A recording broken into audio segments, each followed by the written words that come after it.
Welcome to the Tech Mobility Podcast.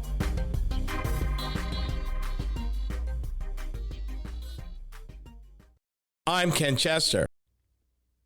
On the docket, my insights and review of the 2025 Honda Civic Hybrid Hatchback, and actually that should read Honda Civic Sport Hybrid Hatchback, the challenges of hydrogen-powered cars, and introducing the grounded G3 electric EV. And that should be RV. Having some issues with the coffee this week, folks, but we're okay. To join the conversation by sharing an opinion, asking a question, even suggesting a topic for future discussion, call or text the Tech Mobility Hotline. That number, as always, and I got this right, I assure you, 872-222-9793. Or you can email the show directly, talk@techmobility.show. For those of you on Substack, you can find me there too. Ken C. Iowa. That's K-E-N, the letter C, I-O-W-A. I am there as a proud member of the Iowa Writers Collaborative. And I'm just in the midst of a lot of great writers and people that are really neat with a lot of cool stuff. You should definitely check it out. From the Tech Mobility News Desk, let me start with a little automotive manufacturing news. I've been picking on Stellantis for a long time and picked on them right up until their former chairman became the former chairman. And now they're kind of in a rebuild mode. And I think this is where I stop and I shout out to a friend of mine who just came back to Stellantis. She is a big-time executive, and they brought her in over at Jeep. I've known Wendy Orthman for years personally, and it's great. It is a great sign that Stellantis gets it by the kind of people they're bringing back to the fold. And having Wendy come back to Stellantis is amazing, by the way. So, Wendy, if you're hearing this, welcome home. Meanwhile, we talked about EVs and we talked about how the industry and customer demand's a little funky. And we talked about how, in the past, that Ram was going to be the last of what we used to call the big three to actually field an EV pickup truck. First, it was going to be 2025. Then, it's going to be next year.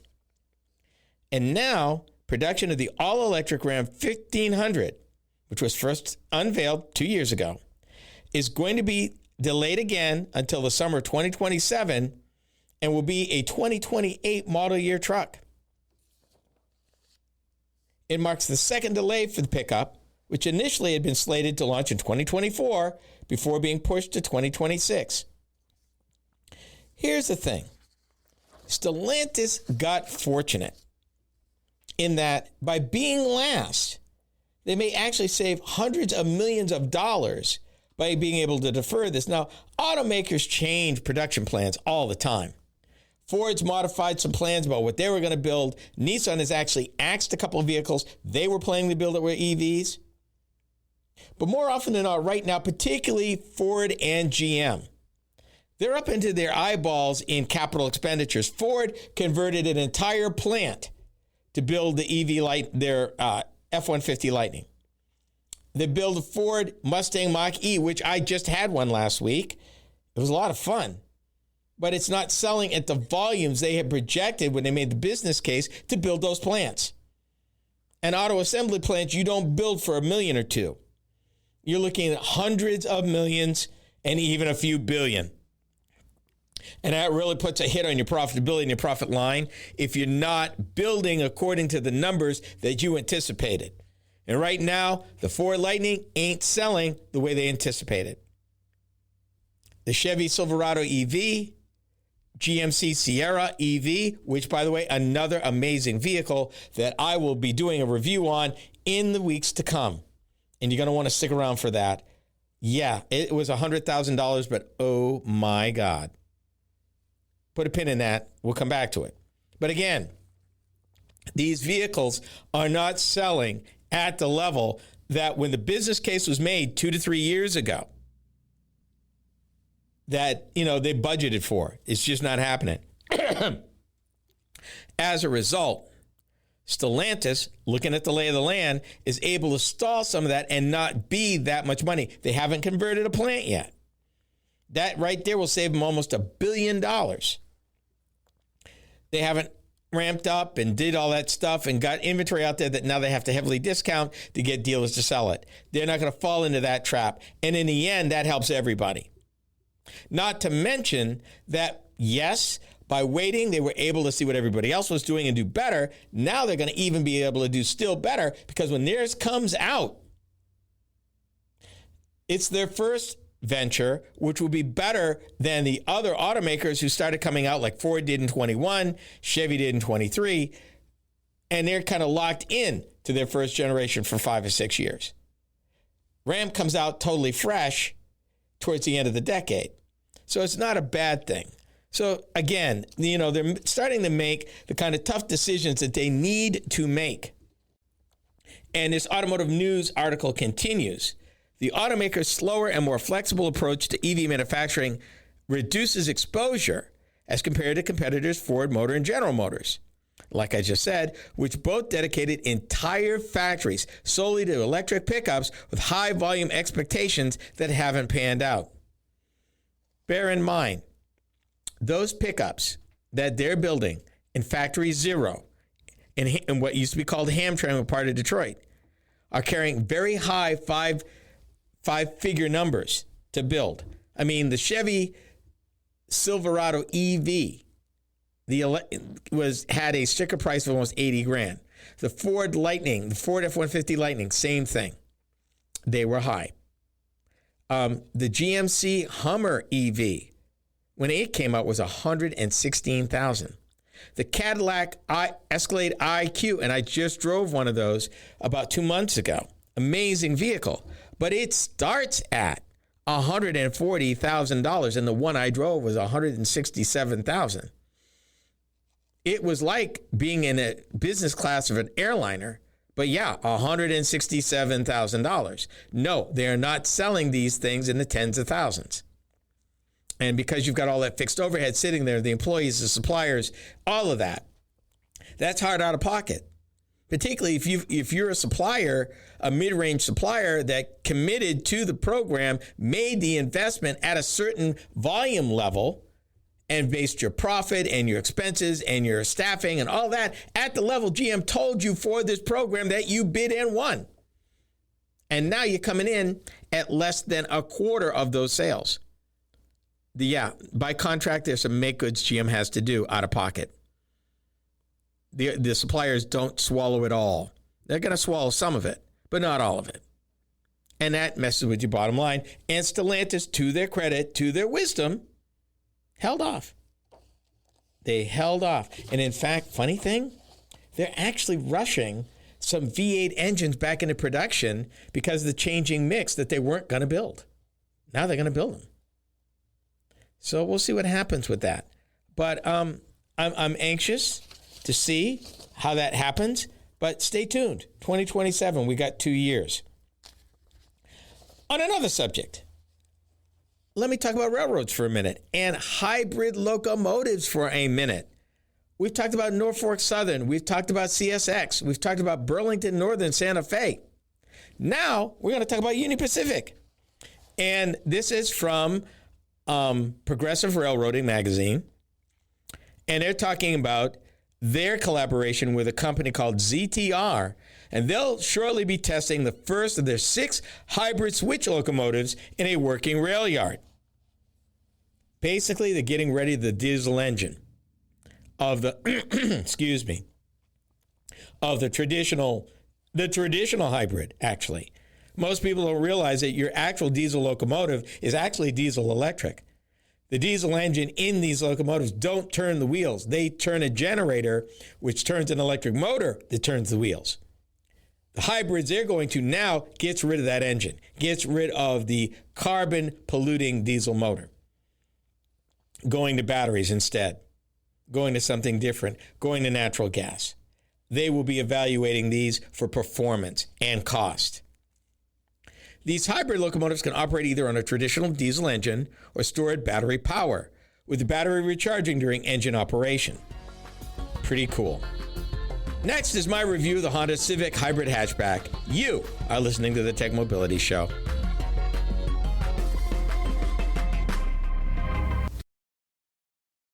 Are you tired of juggling multiple apps and platforms for meetings, webinars, and staying connected? Look no further than AONmeetings.com, the all-in-one browser-based platform that does it all. With AON Meetings, you can effortlessly communicate with clients, host virtual meetings and webinars, and stay in touch with family and friends, all in one place and for one price. Here's the best part. You can enjoy a 30-day free trial. It's time to simplify your life and boost your productivity. AONmeetings.com, where innovation meets connection. Get started today and revolutionize the way you communicate.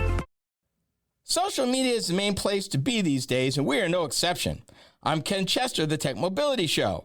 If you enjoy my program, then you will also enjoy my weekly Facebook videos. From my latest vehicle reviews to timely commentary of a variety of mobility and technology-related topics, these short features are designed to inform and delight you. Be sure to watch, like, and follow us on Facebook. You can find us by typing the Tech Mobility Show in the search bar. Be sure to subscribe to our Facebook page. Social media is the place to be these days, and we're no exception. I'm Ken Chester of the Tech Mobility Show. If you enjoy my program, then you will also enjoy my weekly Instagram videos. From the latest vehicle reviews to timely commentary on a variety of mobility and technology-related topics, these short features are designed to inform and delight you. Be sure to watch, like, and follow us on Instagram. You can find us by typing the Tech Mobility Show in the search bar. For those of you that listen to podcasts, we have just the one for you. Hi, I'm Ken Chester. Tech Mobility Topics is a podcast where I upload topic-specific videos each week. Shorter than the full show, these bite-sized programs are just the thing, particularly if you're interested in a particular topic covered on the weekly radio show. From Apple Podcasts to iHeartRadio and many podcast platforms in between, we got you covered. Just enter Tech Mobility Topics in the search bar wherever you listen to podcasts. More room.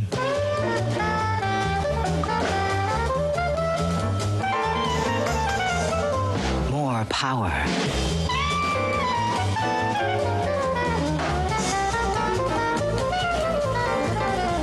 More luxury.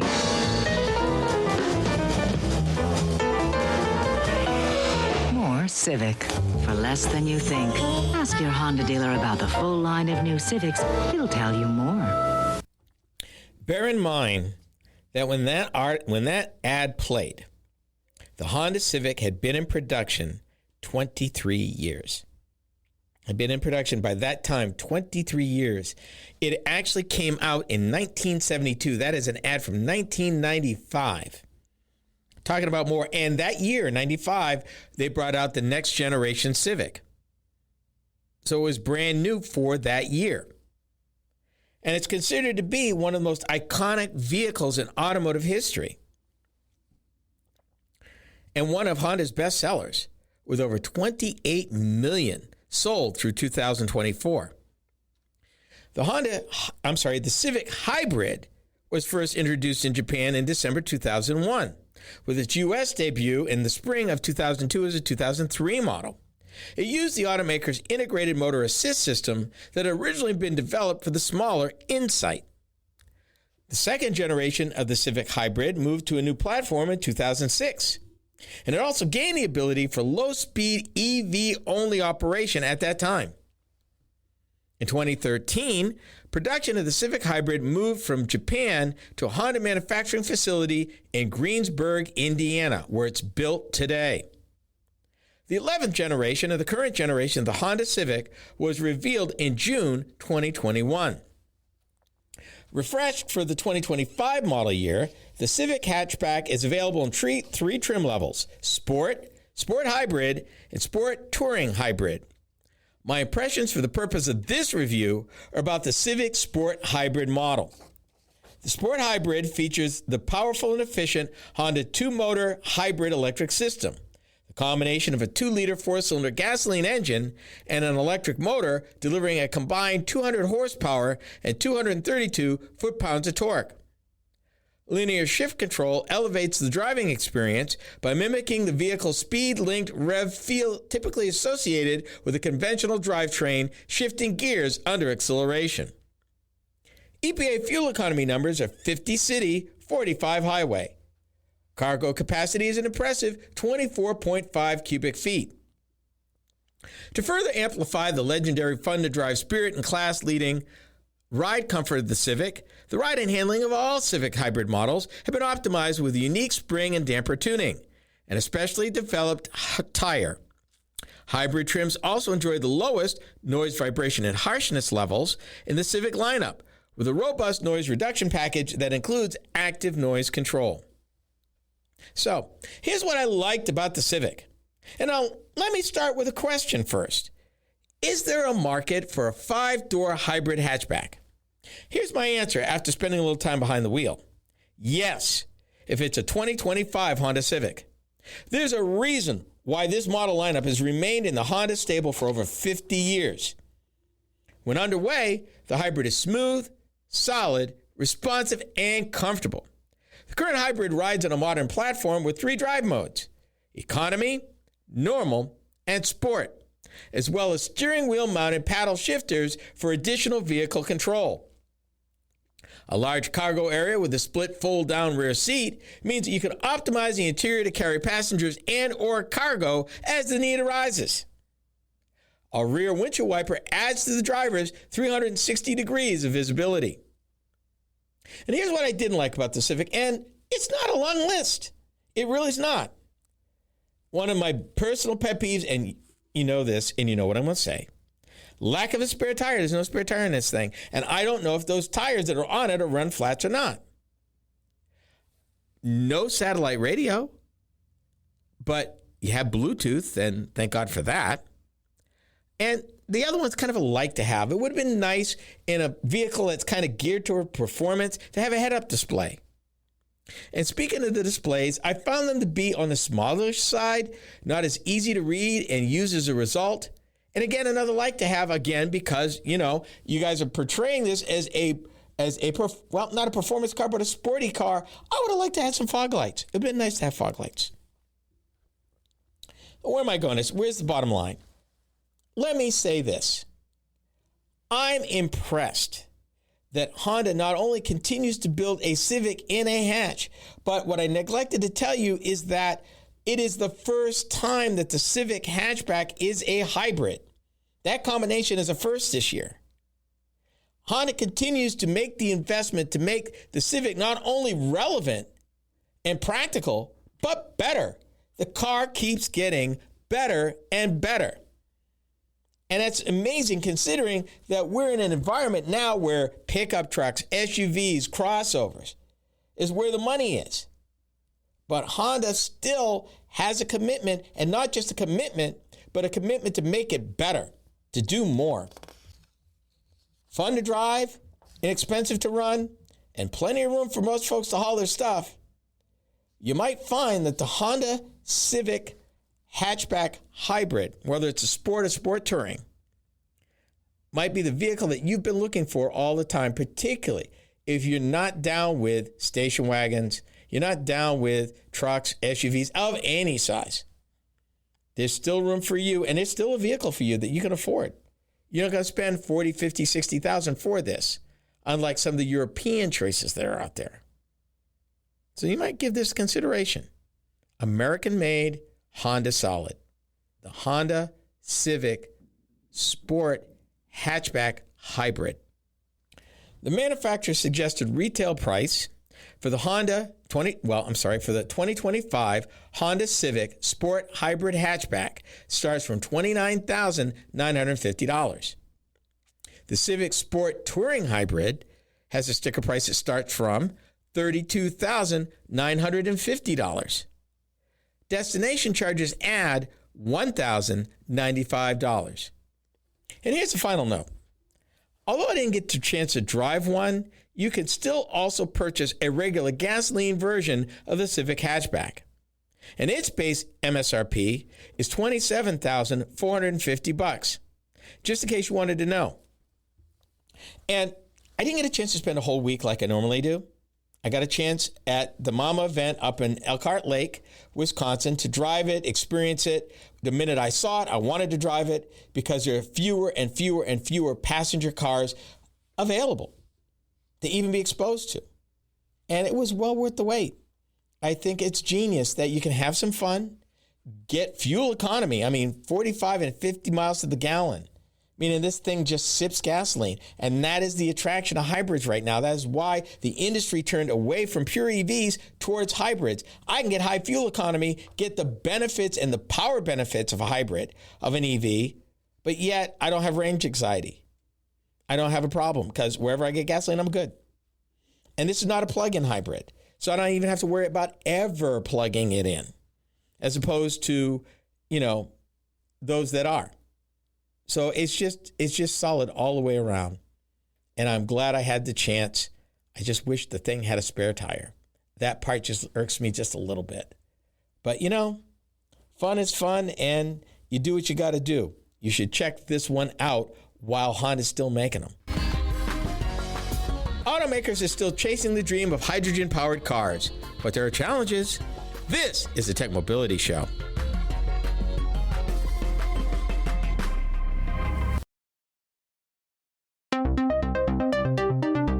Do you listen to podcasts? Seems that most people do. Hi, I'm Ken Chester, host of the Tech Mobility Show. If you've missed any of our weekly episodes on the radio, our podcast is a great way to listen. You can find the Tech Mobility Podcast just about anywhere you can enjoy podcasts. Be sure to follow us. From Apple Podcasts, iHeartRadio, and many platforms in between, we are there. Just enter the Tech Mobility Podcast in the search bar wherever you listen to podcasts. Social media. It's the place to be, and we're no exception. Hi, I'm Ken Chester, host of the Tech Mobility Show. Several times a week, I post to TikTok several of the topics that I cover on my weekly radio show. It's another way to keep up on mobility, technology, news, and information. I've built quite a library of short videos for your viewing pleasure, so be sure to watch, like, and subscribe. That's the Tech Mobility Show on TikTok. Check it out.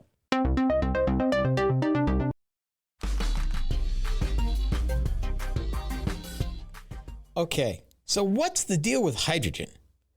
Laboring in the shadows of battery technology when it comes to electric vehicles, and everything else when actually using it as a fuel. Automakers continue to tinker with both methods of using hydrogen over the years, but other than a few niche models, and think Toyota Mirai, really hasn't caught on. So why are they continuing to invest money and time on it? And that's a good question.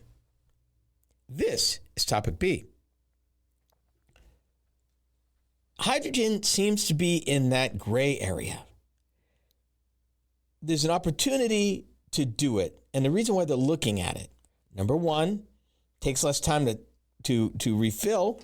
There's no carbon in its signature, so you can burn the stuff if you choose to burn it with not increasing greenhouse gases or adding negatively to the environment. But that's mitigated by how hydrogen is currently made right now. Most hydrogen that people know as hydrogen is what they call gray hydrogen. It's actually reformulated natural gas, as they use a steam process to separate molecules from natural gas, so you really don't get the advantages of going all hydrogen. There's green hydrogen. Green hydrogen is actually from a water electrolyzing process, taking water and breaking it down into its basic molecules of oxygen and hydrogen and capturing it that way, and it makes it green. And if you go all the way green, you're using renewable energy to drive the process, because that type of process consumes a lot of energy. So in the perfect world, you would be close to a water source, and the factory would be near a wind farm or a solar farm. So you have the energy, the water, and you can make green hydrogen. And there are factories being built in the United States to do that, but their output, which is still a year or two away, is still only going to be a drop in the bucket compared to all the hydrogen that's currently being made the old-fashioned way. You're saying, well, maybe, what about trucks? Okay, let's talk about trucks for a minute. Right now, Toyota, Hyundai, and to a lesser degree, Honda, have invested hundreds of thousands, if not millions of dollars. For the last 7 or 8 years, Toyota has partnered with Kenworth to build an electric fuel cell, a hydrogen fuel cell truck that they used in the Port of Los Angeles, the Port of Long Beach, and been studying that for years and trying to scale it up.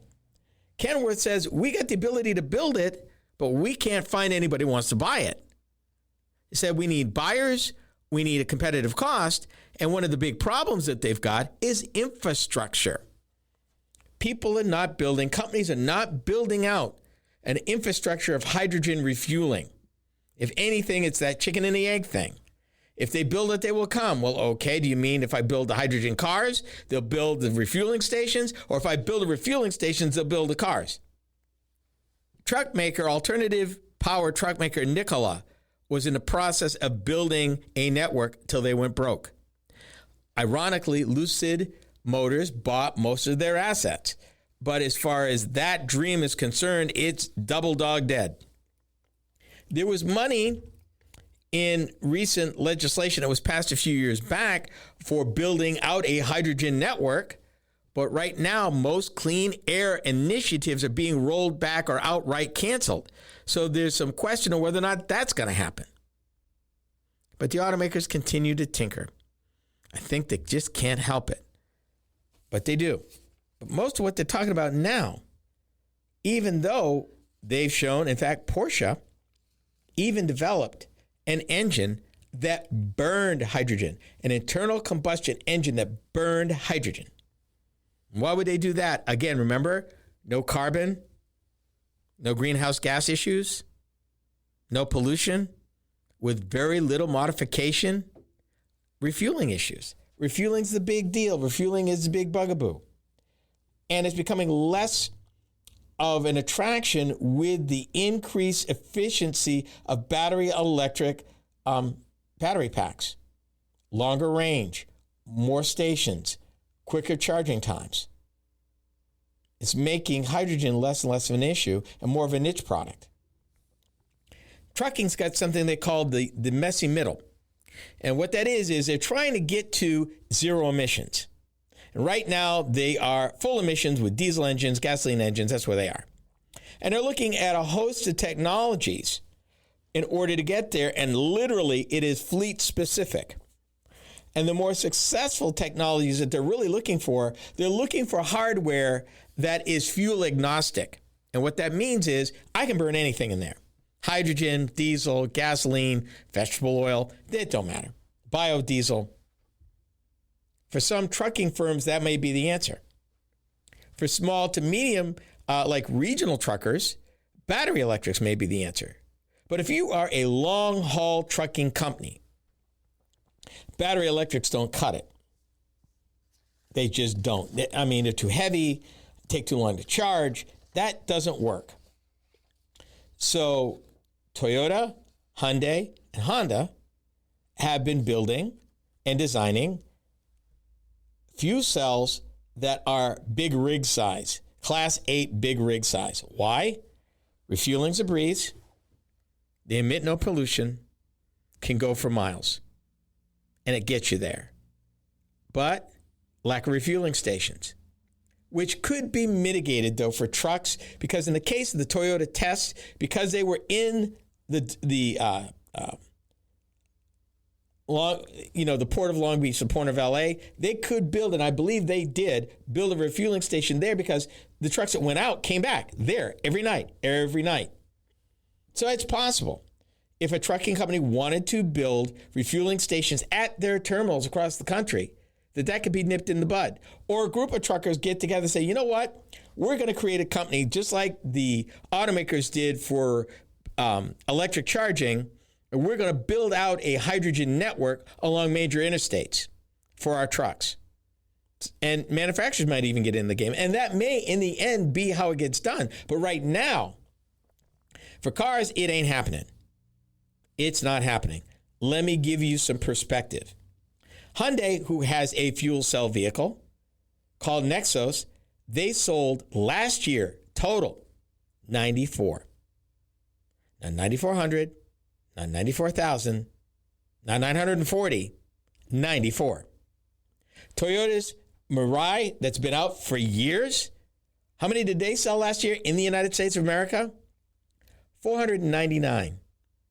Not 4,999, not 49,000. Not 499,000. 499.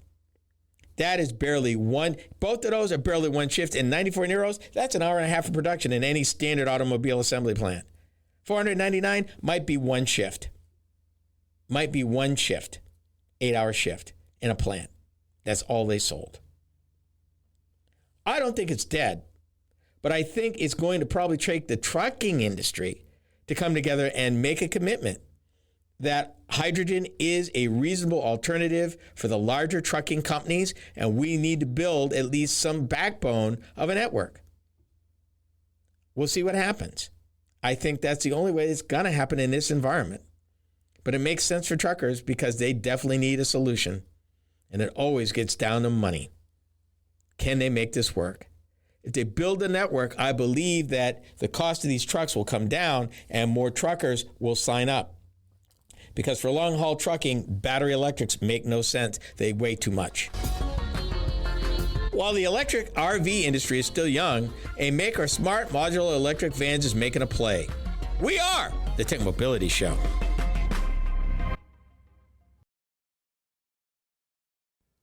To learn more about the Tech Mobility Show, start by visiting our website. Hi, I'm Ken Chester, host of the Tech Mobility Show.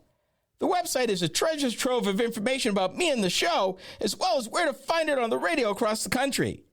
Keep up with the happenings at the Tech Mobility Show by visiting techmobility.show. That's techmobility.show. You can also drop us a line at talk@techmobility.show. Did you know that Tech Mobility has a YouTube channel? Hi, I'm Ken Chester, host of the Tech Mobility Show. Each week, I upload a few short videos of some of the hot topics that I cover during my weekly radio program. I've designed these videos to be informative and entertaining. It's another way to keep up on current mobility and technology news and information. Be sure to watch, like, and subscribe to my channel.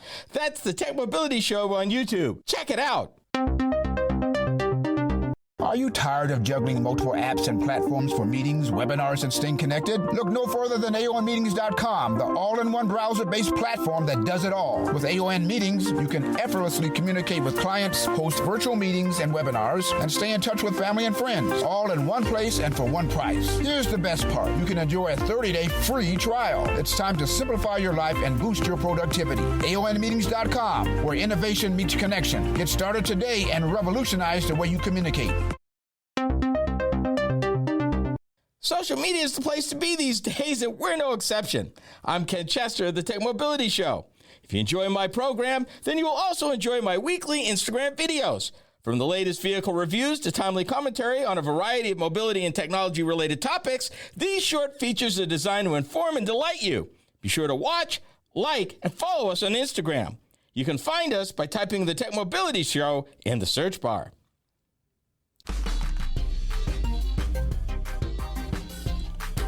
Okay, so what do you do if you're an ex-SpaceX engineer?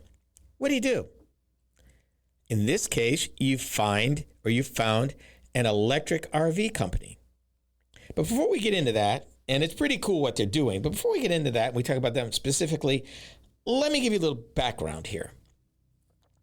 As of mid-2025, the market for electric recreational vehicles in the United States is still in its early stages. While several companies have introduced promising prototypes and initial models, the widespread availability of fully electric RVs is not yet fully established. Meanwhile, and these are the boys I'm talking about, it's a company called Grounded.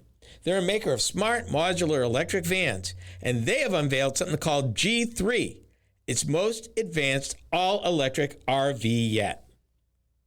This is Topic C. Well, before we get into Grounded and how impressed I am with it, let me give you some other companies in the space right now. The Winnebago ERV2, and it's a prototype camper van, and it's an evolution of Winnebago's initial concept ERV as part of a pilot program designed to gather public feedback for optimizing future models.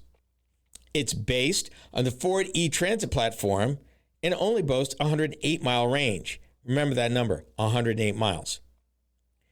We talked about these folks, the next ones. Pebble Flow, another former Tesla, bunch of folk. An all-electric travel trailer which looked really snazzy. I was so impressed. It was like staying in a European hotel. And that's exactly the feel he wanted. Way cool. Company I've not heard of called Bolus. They're a luxury travel trailer manufacturer, and they're looking to become an all-electric RV company, offering high-end electric models, 3 of them. Another company we talked about, Lightship, they also have Tesla roots, looking to become a prominent all-electric RV manufacturer. They started making models last year. And then one of the majors in the industry, like Winnebago, Thor. Thor Industries is a major player, and they're offering their Thor Vision, a Class A electric RV. They have a range of 300 miles. So what am I talking about? And I left one out. We talked about I want to say assist RV. Airstream during the pandemic came out with something called an e-assist, which actually would help the owner position the RV in an RV park, and at speed on the road actually provide additional propulsion support to the tow vehicle. And this article didn't come out with that, but this is something that I know for a fact. So where are we going with this? Well, you would think with all the attention, we've talked about trains, we talked about cars, we talked about trucks, we talked about commercial trucks, we talked about big Class A trucks, medium duty vocational trucks. Everybody's going electric. The RV industry, a little slower, but they're heading that way. But think about it. Take a look at this for a minute. Your typical RV, when traveled, you're out in the middle of nowhere.